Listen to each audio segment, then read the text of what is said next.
नमस्कार, मैं दिनेश कुमार, सामाजिक विज्ञान का आचार्य, लाला जगदीश प्रसाद सरस्वती विद्या मंदिर, जानसठ रोड, मुजफ्फरनगर से। छात्रों, आज आपका online YouTube channel Vidya Bharati में आपका स्वागत है।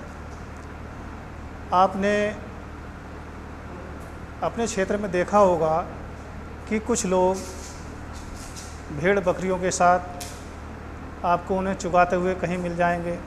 वे चरती हैं, उनके साथ कुछ व्यक्ति होते हैं। कुछ गाय, बैल, भैंस या देखा होगा कुछ ऊँट, यानी विभिन्न पशुओं के साथ जो है कुछ व्यक्ति होते हैं और वो उन्हें चराते हुए नज़र आते हैं। क्या आप जानते हैं कि इन्हें क्या कहते हैं? ठीक, आप सही कह रहे हैं, उन्हें कहते हैं चरवाहे। तो ये जो चरवाहे हैं, इनका इतिहास में बहुत कम वर्णन आया है, किताबों में इनका अधिक वर्णन नहीं है, लेकिन विश्व के लिए ये अति महत्वपूर्ण है। एक सामाजिक व्यवस्था में इनका बड़ा योगदान रहा है। आज हम आधुनिक विश्व में चरवाहे, कक्षा 9 सामाजिक विज्ञान का इतिहास का पाठ 5 आधुनिक विश्व में चरवाहे का अध्ययन करेंगे। सबसे पहले तो हम यही जानेंगे कि चरवाहे किसे कहते हैं।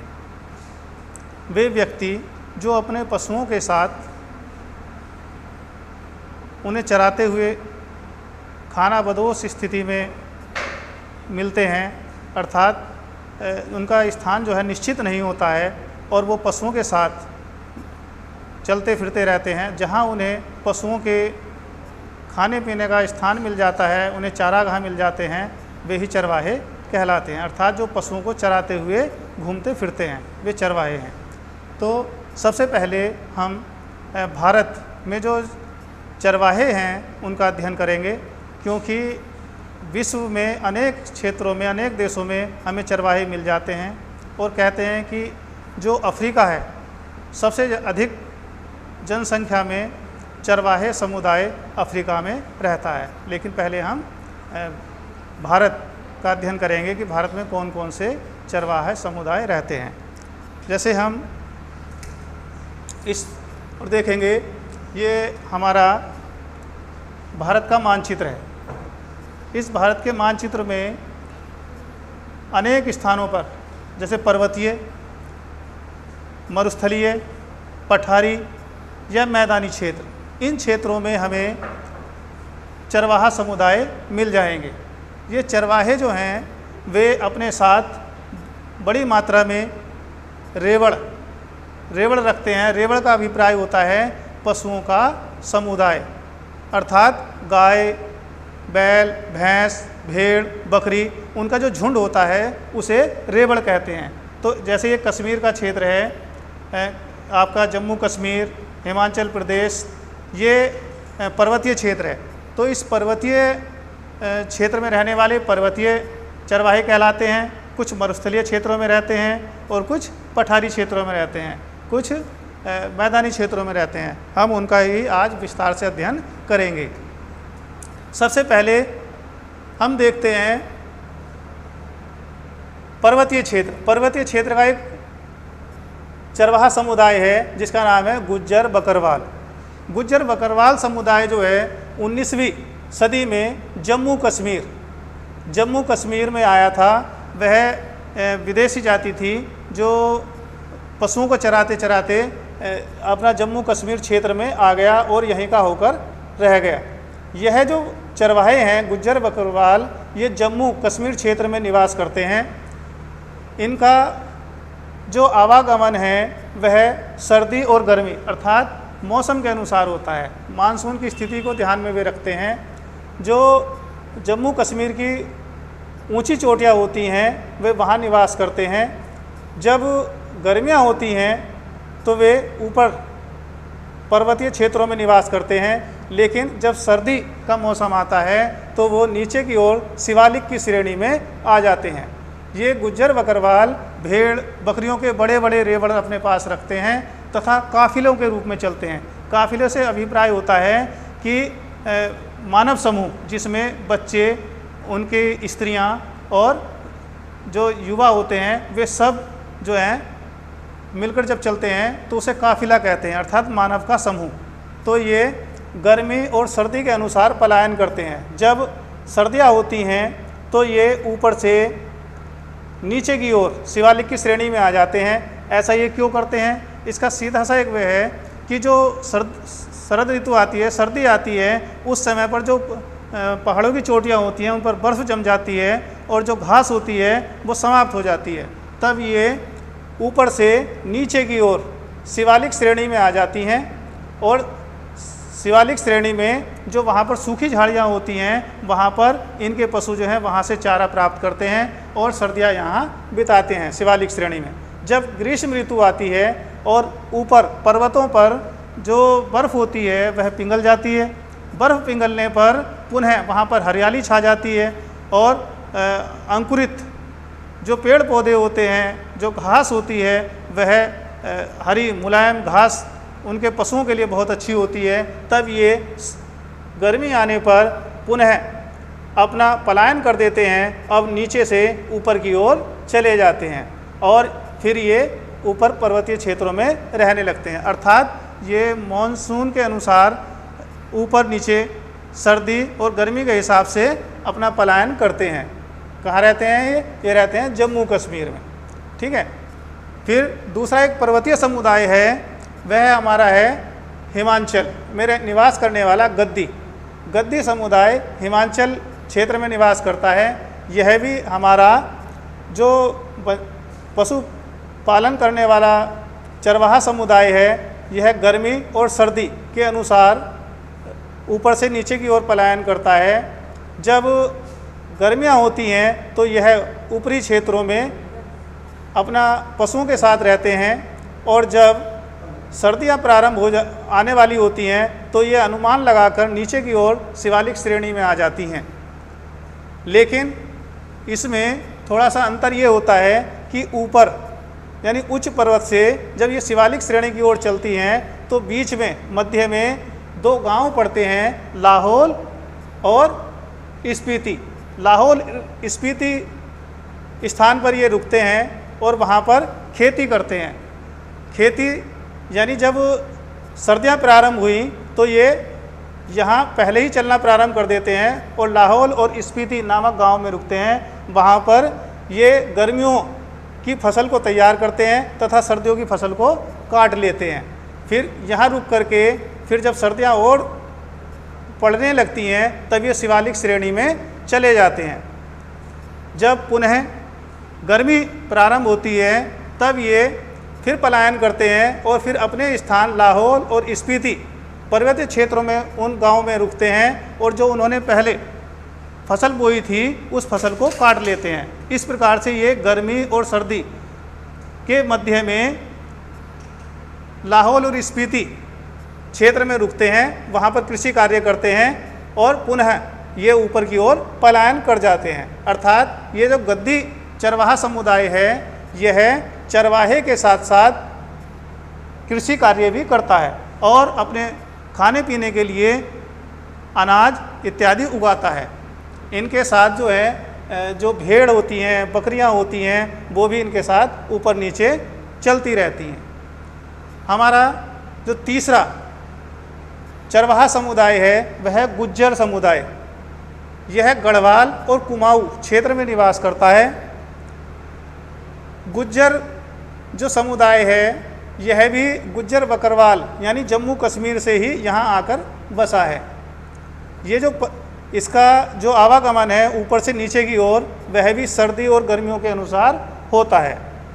जब गर्मियाँ होती हैं तो यह ऊपर पर्वतीय स्थानों पर रहता है। यहाँ पर्वतीय क्षेत्रों में जो बुग्याल अर्थात पर्वतीय क्षेत्र में जो स्थान होते हैं जहाँ पर हरी हरी घास होती हैं वहाँ निवास करता है।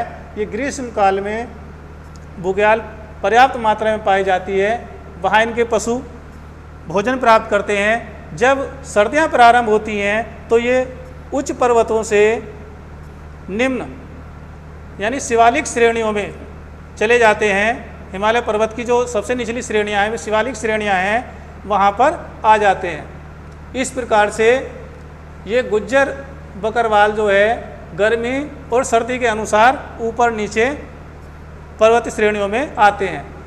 पर्वत श्रेणियों में जो हमारा शिवालिक श्रेणी है, उसके भावर क्षेत्र में ये आकर बस जाते हैं।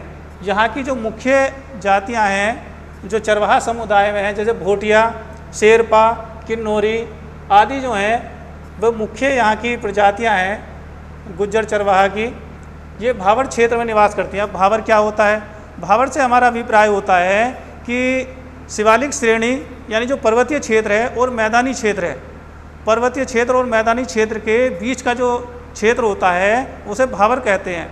यहाँ की स्थिति ऐसी है कि ऊपर से जो कंकड़ पत्थर आते हैं वो यहाँ पर निक्षेपित हो जाते हैं। जो नदियाँ हैं वे दिखाई नहीं देती हैं, वो उन चट्टानों के नीचे, उन कंकड़ पत्थरों के नीचे बहने लगती हैं और मैदानी क्षेत्रों में आकर के वे ऊपर की ओर दिखाई देने लगती हैं। तो मैदान और पर्वतों के मध्य का जो क्षेत्र है वो भावर क्षेत्र कहलाता है।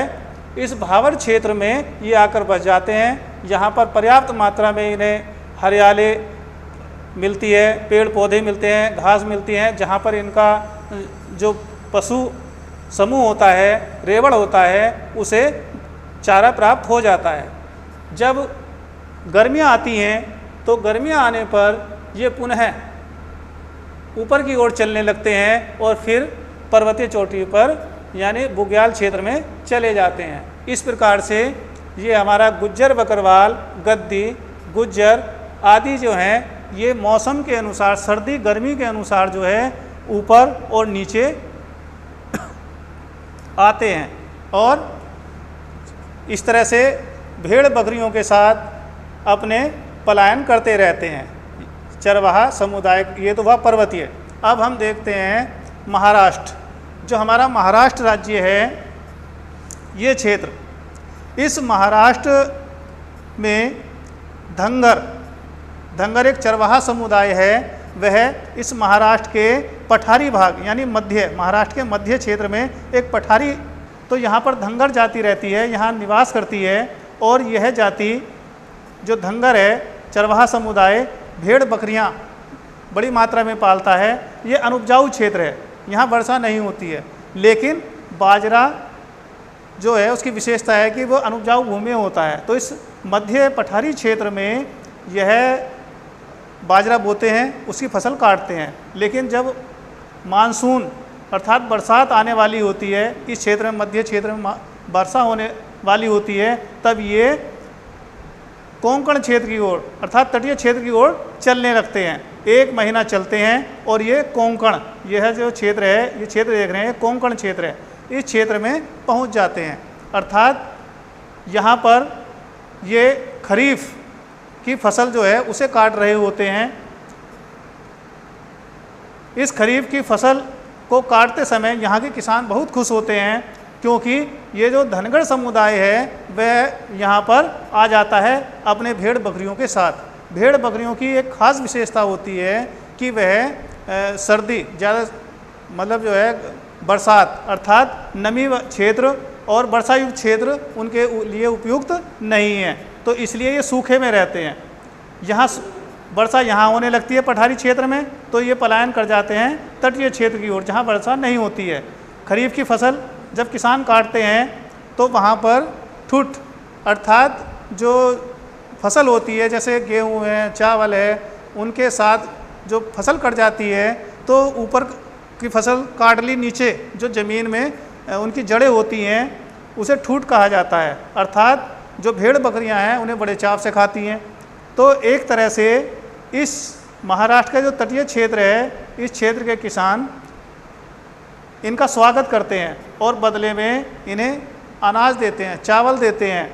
चावल लेकर ये खुश होते हैं, क्योंकि इनके जो भेड़ बकरी होती हैं वो इस क्षेत्र में उनके खेतों को साफ़ कर देती हैं और उनके मल मूत्र से वहाँ पर भूमि उपजाऊ हो जाती है। वो रबी की तैयारी करते हैं। कोंकण के जो किसान हैं वे अब रबी की फसल की तैयारी करते हैं। जब यहाँ पर वर्षा होने वाली होती है तो पूर्व अनुमान के आधार पर ये पुनः फिर ये अपने मध्य पठारी क्षेत्र में आ जाते हैं, अर्थात यहाँ वर्षा हो चुकी होती है, ये शुष्क क्षेत्र हो जाता है। अब वर्षा कोंकण क्षेत्र में होने लगती है और ये भाग शुष्क हो जाता है। इस प्रकार से ये वर्षा ऋतु के अनुसार मध्य पठार से तटीय क्षेत्र की ओर और तटीय क्षेत्र से पठार की ओर चलते रहते हैं। ये जो धनगर समुदाय है, इनका जो विशेष पलायन है, आना जाना है, वो मौसम के अनुसार होता है। अर्थात ये बड़े अनुभवी लोग होते हैं जो मौसम की परख के आधार पर सूखे क्षेत्रों को खोजते हैं और उन क्षेत्रों में जाकर बसते हैं। इसी प्रकार से हमने धनगर को देखा। ये धनगर जो चरवाहा समुदाय है, ये महाराष्ट्र में है, ठीक है, जो मानसूनी वर्षा के आधार पर कार्य करता है, चलता है। और वहाँ कोंकण के जो किसान हैं, इन्हें चावल देते हैं, उन्हें लेकर के ये अपने मध्य पठारी क्षेत्र में आ जाते हैं और बहुत खुश होते हैं, क्योंकि चावल इनके लिए किसी उपहार से कम नहीं होता है, क्योंकि ये बाजरा ही खाते हैं, बाजरे के आदी होते हैं, लेकिन चावल पाकर बहुत खुश हो जाते हैं। इसी प्रकार से हमारा दूसरा चरवाहा समुदाय है बंजारे। बंजारे जो हैं, ये उत्तर प्रदेश, पंजाब, महाराष्ट्र, मध्य प्रदेश में पाए जाते हैं और ये भी अपने पशुपालन का कार्य करते हैं। जिनके पास गाय बैल होते हैं, ये गाय बैल पालते हैं अधिकांशतः, और कुछ अन्य उपयोगी यानी जो नागरिकों की आवश्यकता का सामान है वे अपने पास रखते हैं, उन्हें बेचते हैं। यहाँ तक कि ये अपने पशुओं को चराते चराते चारागाहों की तलाश में बहुत दूर दूर तक निकल जाते हैं और ये किसानों को या नागरिकों को उनकी आवश्यकता का सामान देते हैं तथा किसानों को अपने पशु तक बेच देते हैं, ठीक है। यानी जो उनकी आवश्यकता के किसानों के आवश्यक बैल होते हैं, गाय होते हैं, उसे बेच देते हैं और उससे अपना जीवन यापन करते हैं। अर्थात ये भी रेवड़ यानी गाय बैल इत्यादि रखते हैं, पशु समूह रखते हैं। इधर हम मानचित्र में देखेंगे, ये जो हमारा बंजारा समुदाय है, ये मध्य प्रदेश, महाराष्ट्र, उत्तर प्रदेश, पंजाब, हरियाणा आदि क्षेत्रों में ये निवास करते हैं और ये भी मौसम के अनुसार चलते रहते हैं। इनका मुख्य उद्देश्य होता है नवीन चारागाह यानी चारागाह की तलाश करना। तो इस प्रकार से कहाँ कहाँ निवास बताया इनका। बंजारे जो हैं महाराष्ट्र में, मध्य प्रदेश में, ये आपका उत्तर प्रदेश, पंजाब और हरियाणा इत्यादि क्षेत्रों में फैले हुए हैं और अपने काफिले के साथ ये चलते रहते हैं। अगला हम दूसरा देखेंगे, यह है रायका। रायका जो चरवाहा समुदाय है, यह राजस्थान में निवास करता है और यहाँ भी दो प्रकार के इसमें पाए जाते हैं। एक तो वह पशु पालक होते हैं, वह चरवाहे होते हैं जो भेड़ बकरी पालते हैं। दूसरे ऊँट, एक समुदाय ऊँट पालता है। इस प्रकार से ये जो राय का समुदाय है राजस्थान यानी मरुस्थलीय क्षेत्र में रहता है। जो भेड़ बकरी पालते हैं वही, क्योंकि यह क्षेत्र शुष्क क्षेत्र है और शुष्क क्षेत्र में जो है कटीले वनस्पति होती है वो बहुत तादाद में पाई जाती है। ये भी बरसात ऋतु में अपने मुख्य क्षेत्रों में रहते हैं, यानी राजस्थान के जो मुख्य क्षेत्र हैं बाड़मेर, जैसलमेर, बीकानेर, जोधपुर, तो बरसात में ये अपने क्षेत्रों में रहते हैं और खेती करते हैं। खेती करने के बाद उस फसल को तैयार कर लेते हैं, काटते हैं, लेकिन जब बरसात समाप्त हो जाती है और यहाँ पर चारा समाप्त हो जाता है तो जब सूखा हो जाता है, शुष्क परिस्थितियाँ हो जाती हैं, पशुओं को उनके चारा नहीं मिल पाता है, तो चारागाह की तलाश में ये चले जाते हैं और अक्टूबर आने पर ये दूसरे स्थानों पर यह समुदाय पलायन कर जाता है, दूसरे क्षेत्रों में चला जाता है। यहाँ कुछ अलग इसमें ये बात है कि ये राय का समुदाय बरसात में सिर्फ अपने क्षेत्रों में रहता है, अर्थात जहाँ के मुख्य निवासी हैं, जैसे बाड़मेर, जैसलमेर, बीकानेर, जोधपुर, ये बरसात में वहीं रहते हैं। जब यहाँ सूखा पड़ने लगता है, वनस्पति सूख जाती है, तब जाते हैं। आइए इसे मानचित्र में देख लेते हैं कहाँ पाए जाते हैं। ये हमारा राजस्थान का मरुस्थलीय क्षेत्र है, जो बाड़मेर, जोधपुर और आपका जैसलमेर, बीकानेर आदि ये जो क्षेत्र है, ये मरुस्थलीय क्षेत्र है, ये राई का समुदाय यहीं का समुदाय है और ये पशुपालन मुख्य तादाद में करता है। और ऊँट जो वहाँ का मुख्य पशु है, जिसे रेगिस्तान का जो हम जहाज भी कहते हैं, मरुस्थल का जहाज कहते हैं, वह ऊँट यहीं के लिए प्रसिद्ध है। इसके पश्चात हम देखते हैं कुरुमा। ये जो हमारा पठारी क्षेत्र है, भारत के पठारी भाग में कुरुमा, कुरवा और गोला ये चरवाहा समुदाय निवास करता है। कर्नाटक और आंध्र प्रदेश दोनों लगे हुए क्षेत्र हैं, यानी भारत के कर्नाटक राज्य में और आंध्र प्रदेश राज्य में दो जातियां होती हैं, कुरुमा और कुरवा। कुरवा और कुरुमा जो हैं ये भेड़ बकरी पालते हैं, जबकि जो गोला समुदाय है, ये गोला समुदाय गाय भैंस भी पालता है। भेड़ बकरी तो पालता ही है, अधिक मात्रा में गाय भैंस भी पालता है। तो गोला समुदाय ही गाय और भैंस पालता है, बाकी ये कुरमा और कुरबा भेड़ बकरी पालते हैं। लेकिन यह भेड़ बकरी पालन के साथ साथ दूसरा कार्य भी करते हैं। यह बरसात और सूखे की स्थिति को ध्यान में रखते हैं और पठारी क्षेत्रों में अपना रहते हैं और तटीय क्षेत्रों में निवास करते हैं, यानी पलायन करते समय कभी पठारी क्षेत्र में, कभी तटीय क्षेत्र में, इस तरह के आते जाते हैं। यह कुरमा, कुरबा, गोला पशुपालन के साथ अतिरिक्त और क्या कार्य करता है? यह कंबल, यानी हाथ के बने हुए कंबल बेचता है नागरिकों को। और जो जंगल होते हैं, जो गांव इत्यादि होते हैं, उस क्षेत्र के आसपास रहता है, यानी गांव में नहीं निवास करता। ये जंगलों और मनुष्य के निवास के बीच के क्षेत्र चुनता है और दूसरे अन्य कार्य भी पशुपालन के साथ साथ करता है। तो इस प्रकार से कुरमा, कुरबा, गोला ये हमारे पठारी क्षेत्र में निवास करते हैं। आइए से हम मानचित्र पे देख लेते हैं ये कहाँ पर है।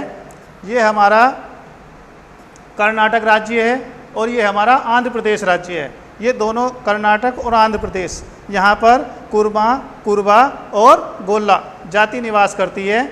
यह जो चरवाहे हैं ये बरसात को ध्यान में रखते हैं, अर्थात जो पठारी क्षेत्र है, जो शुष्क क्षेत्र है, वहाँ रहते हैं। लेकिन जब यहाँ पर मानसून सक्रिय हो जाता है, वर्षा होने वाली होती है, तब ये तटीय क्षेत्र की ओर आ जाते हैं। यहाँ सूखा होता है और यहाँ पर निवास करने लगते हैं, अपने पशुओं के साथ यहाँ रहने लगते हैं। लेकिन जब परिस्थितियाँ विपरीत हो जाती हैं, जब यहाँ मानसून सक्रिय होता है और मध्य क्षेत्र शुष्क हो जाता है, तब ये वर्षा आगमन से पहले ही अपने पठारी क्षेत्रों में चले जाते हैं। इस प्रकार से जो भारतीय पशु पालक हैं, अर्थात चरवाहा समुदाय है, वो अपना ऊपर से नीचे की ओर या मध्य से तट की ओर आवागमन करता है।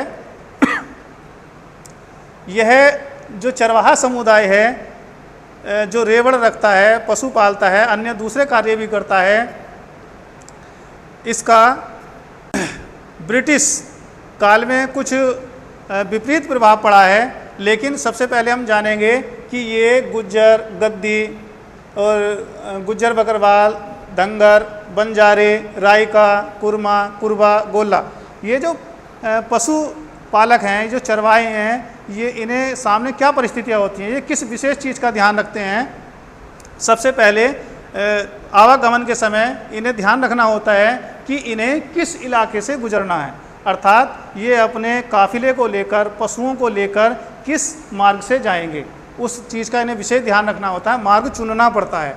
दूसरा है कि इन्हें अपने पीने के लिए और पशुओं के लिए कहाँ पर जल मिल सकता है, अर्थात पानी कहाँ उपलब्ध होगा, इन्हें पानी की आवश्यकता होती है। तीसरी बात को ध्यान में रखना होता है चारागाह, अर्थात पशुओं के लिए इन्हें कहाँ पर चारागाह उपलब्ध होंगे।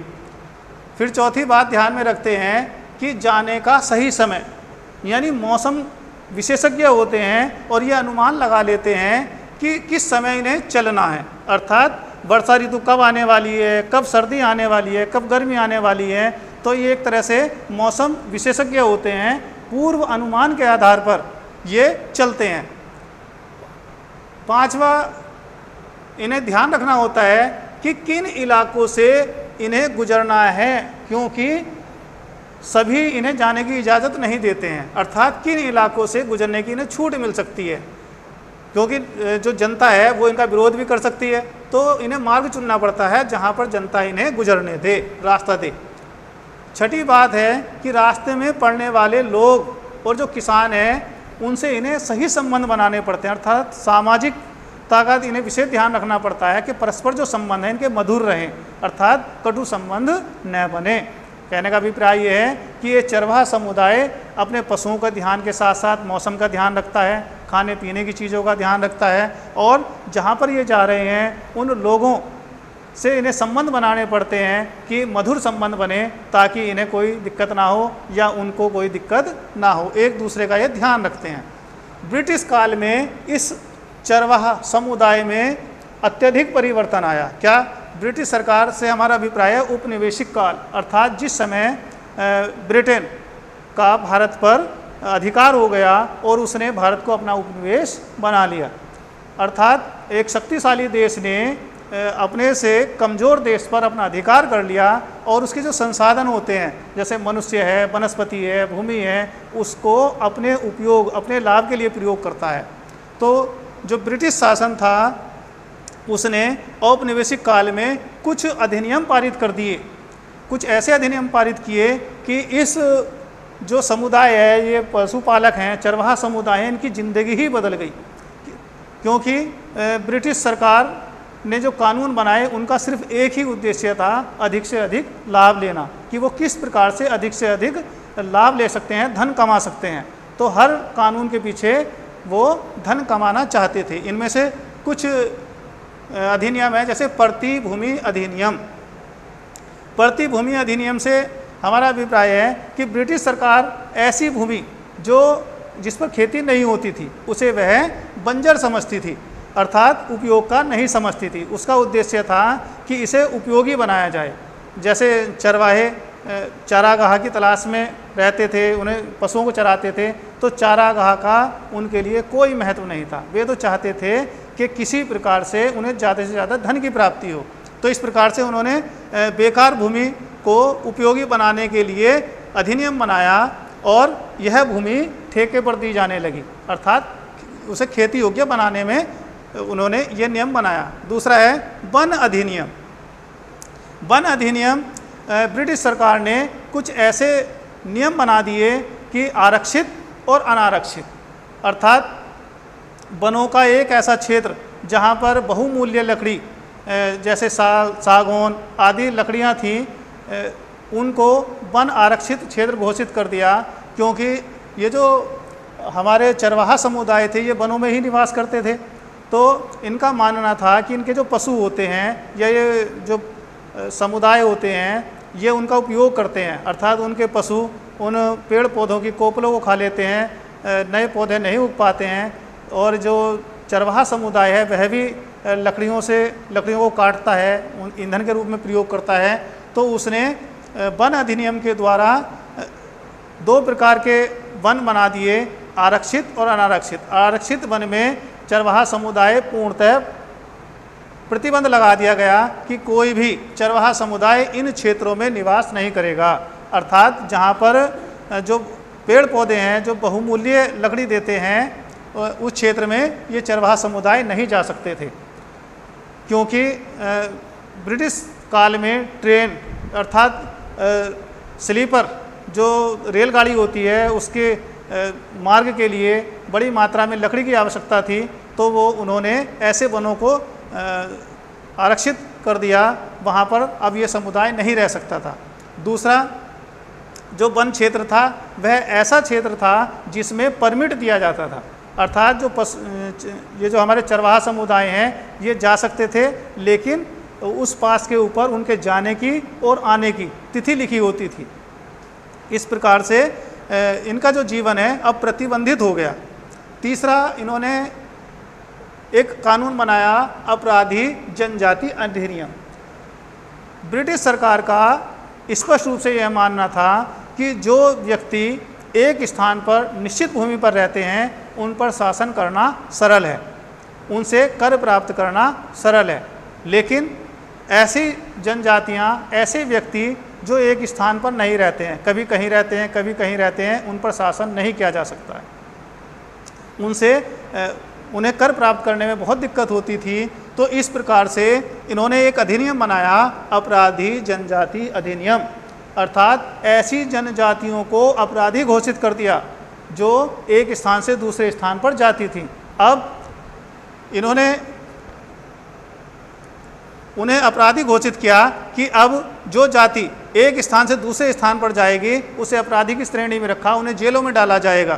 तो इससे उनका जीवन परिवर्तित हो गया। उन लोगों ने पशु पालन का व्यवसाय छोड़ दिया और दूसरे अपने एक ही स्थान पर वो रहने लगे। तीसरा अपराधी जनजाति अधिनियम हुआ। चौथा है चराई कर, यानी ब्रिटिश सरकार का जो स्पष्ट उद्देश्य था अधिक से अधिक धन कमाना। कहने का अभिप्राय है कि जो चरवाहा समुदाय होता था, जो पशु रखता था, गाय, भेड़, बकरी इत्यादि, जब वे चरते थे तो चारागाहों पर उन्होंने टैक्स लगा दिया, कर लगा दिया। अर्थात जो प्रत्येक पशु से धन वसूल करना, जिसके पास जितने पशु होते थे उस हिसाब से उससे कर लिया जाता था। तो इसका जीवन में यह प्रभाव पड़ा चरवाहों के कि उन्हें अधिक धन देना पड़ता था, कर देना पड़ता था। तो उनके सामने समस्या उत्पन्न हो गई। अब वे वनों में नहीं जा सकते थे, अब उन्हें एक टाइम बांध दी गई। और दूसरा कि अब जो है उन्हें अपराधी घोषित कर दिया गया। और चौथा था चराई कर, अर्थात पशुओं के चराने पर भी प्रतिबंध लगा दिया गया। अगर कोई चराएगा तो वो कर देगा। तो इस प्रकार से जिस चरवाहे के पास ज़्यादा पशु होते तो उसे ज़्यादा कर देना पड़ता था। तो इससे बचने के लिए उन्होंने अपने पशुओं की संख्या कम कर दी या दूसरे व्यवसाय चुनने लगे। चारागाह कम हो गए क्योंकि जो प्रतिभूमि थी, जो चारागाह थे, वे खेतों में बदल दिए गए। अब चारावाहों जो हमारे चारवाहा समूह था उसके जीवन में इतना परिवर्तन आया कि वो पशु पालेगा तो उसे कर देना पड़ेगा। दूसरी बात, पशुओं की अधिक संख्या रखेगा तो उसे ज़्यादा कर देना पड़ेगा। तीसरी बात, वो एक स्थान से दूसरे स्थान पर जाएगा तो अपराधी घोषित कर दिया जाएगा। इस प्रकार से उसका जो मुख्य व्यवसाय था वो हट गया। बहुत उसके जीवन में चुनौतियाँ आने लगीं और वो उस व्यवसाय को अब नहीं कर सकता था। ऐसी परिस्थिति में उसने क्या किया, पशु पालन ही बंद कर दिया। दूसरे व्यवसाय, क्या तो वे मजदूरी करने लगे या उन्होंने दूसरे कार्य करने प्रारंभ कर दिए। इस प्रकार से ब्रिटिश काल में जो ये पशु समुदाय थे इनके जीवन में अत्यधिक परिवर्तन हुए। ठीक है, तो छात्रों आज के लिए ये भारत में जो चरवाहे हैं उस समुदाय का हमने अध्ययन किया। इसके कुछ प्रश्न हैं, जैसे उन प्रश्नों को आप करेंगे। जम्मू कश्मीर का जो क्षेत्र है, यहाँ का जो मुख्य चरवाहा समुदाय है उसे क्या कहते हैं। दूसरा प्रश्न है गद्दी, जो गद्दी चरवाहे हैं वो कहाँ पर निवास करते हैं। बंजारे कहाँ कहाँ पाए जाते हैं। जो धनगर है, धनगर चरवाहा समुदाय है वो कहाँ पर निवास करता है। जो कुरमा, कुरवा और गोला समुदाय है वह क्या व्यवसाय करता है। और सबसे बड़ी बात जो है कि ये जो पशु चरवाहे हैं, जो चरवाहे हैं, ये हमारे लिए क्या महत्व रखते हैं, यानी समाज के लिए इनका क्या महत्व था, आपने उनसे क्या जाना। ठीक है, इन प्रश्नों को आप बनाएंगे और अपनी कॉपी में नोट करेंगे। ठीक है, धन्यवाद।